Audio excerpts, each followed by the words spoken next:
এবারের হজের খরচ গত বছরের চেয়েও অনেক বেশি। এটা কি স্পষ্ট জুলুম নয়? ভাইরা আমার, হজের খরচ গত বছর ছিল স্মরণকালের সবচেয়ে ভয়াবহ খরচ। আমি নিজেও গেছি। 6 লাখ টাকা প্রায় লেগে গেছে। এবছর হলো প্রায় 7 লাখ। 6 লাখ 80 না 75,000, 83,000, তাহলে 7 লাখের মতো প্রায়। গত বছর ছিল প্রায় 6 লাখের মতো। এই যে পার্থক্যটা হয়েছে, এটা মূলত রিয়াল ডলারের দাম বাড়ার কারণেই হয়েছে। কারণ হলো গত বছর হজের সময় রিয়ালের দাম ছিল 24 টাকা, 23 টাকা, এরকম 22, 23, 24 এই রেঞ্জের মধ্যে ছিল। এই বছর রিয়ালের দাম কত এখন? 28, 29, 30 টাকা। তাহলে 5 টাকা করে রিয়ালের প্রতি যদি দাম বাড়ে, সব কিছুই তো সেখানকার খরচ, অতএব বিশাল বড় একটা অংশ এখানে বেড়ে গেছে। এটা একটা বাস্তবতা। তবে সৌদি গভর্নমেন্টের কাছে আমাদের আবেদন থাকবে যে তারা হজের ক্ষেত্রে যেন আরেকটু দয়া এবং মায়া প্রদর্শন করে।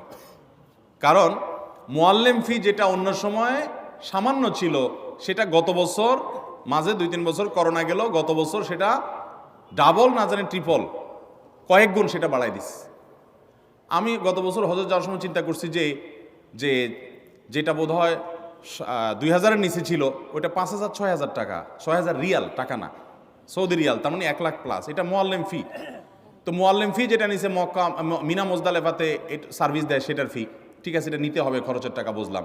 তো আগে যেটা ছিল ধরেন 2000-এর ঘরে, সেটা হঠাৎ করে 6-7 হাজারের ঘরে চলে গেল, 3 গুণ, এত বেশি, এত হাজার রিয়ালের ঘরে চলে গেল। আমি মনে করছি এবার বোধ হয় হজে নিয়ে জামাই আদরে রাখবে মনে হয়, এত টাকা যেহেতু নিছে তাহলে বোধ হয় খুব আদর যত্ন করবে।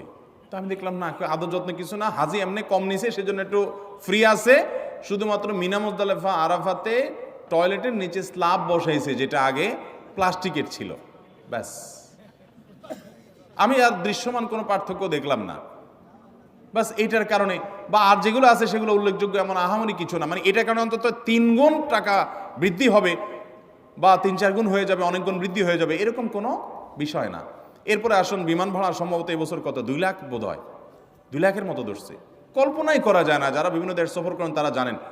নর্মাল সময়ে এখান থেকে জেদ্দা আসা যাওয়া যেই ভাড়া হয়, হজের সময় তার ডাবল দিতে হয়। এটা যৌক্তিক, ডাবল দিতে হয় যে এটা যৌক্তিক। কারণ যে বিমানগুলো স্পেশালি হাজিদেরকে নেওয়ার জন্য আসে, এগুলো খালি আসে, আবার হাজিদেরকে নিয়ে চলে যায়, আবার নামায় দিয়ে খালি চলে যায়। কারণ হজের সময় যে ধরেন 50,000, এবছর হয়তো আর অনেক বেশি যাবে, ধরেন 1 লাখ হাজি গেল, তো 1 লাখ হাজি হঠাৎ করে যাচ্ছে বাংলাদেশ থেকে। সৌদি প্রবাসীদের আসা যাওয়ার জন্য রুটিন বিমান আছে, সেগুলো যদি 1 লাখ লোক হঠাৎ করে যাচ্ছে, তাদের নিতে পারবে না, আলাদা বিমান দরকার হয়, ডেডিকেটেড বিমান লাগে, আরও অনেক ব্যাপার স্যাপার আছে।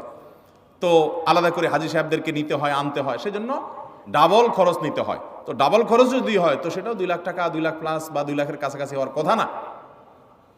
এক্ষেত্রে থার্ড ক্যারিয়ারকে সুযোগ দেওয়া যেতে পারে। সেক্ষেত্রে যদি টেকনিক্যাল সমস্যা হয়, তাহলে বিমান ভাড়া সহনশীল হতে পারে।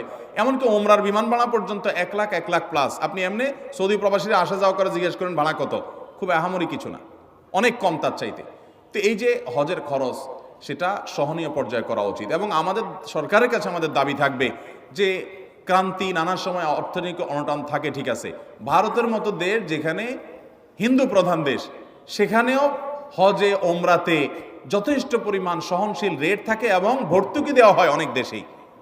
তো আমাদের দেশে হাজিদের জন্য অনেক কাজে তো ভর্তুকি দেওয়া হয়, যারা আল্লাহর ঘরে হজ করতে যাবে তাদের জন্য ভর্তুকি দেওয়া যেতে পারে। তবে এখানে যে খরচটা হচ্ছে, সব খরচটা সবগুলো বেশিরভাগই সৌদি আরবই হয়, বেশিরভাগ কি 99%ই সৌদি আরবের খরচ, আমাদের দেশে খরচ নাই বললেই চলে। বিধায় রিয়ালের দাম বাড়ার কারণে আসলে অনেক বেশি বেড়ে গেছে। এই জন্য ভাইরা বলি, যারা হজ পিছাইছেন, অনেক লোক আছে এই মজলিসে, বহু লোক আছে আমি জানি, যাদের আজ থেকে 7 বছর 8 বছর আগে হজ করার ক্ষমতা ছিল, তখন 3 লাখ, 3.5 লাখ, 4 লাখ টাকা হজ করা যেত, কিন্তু করেন নাই।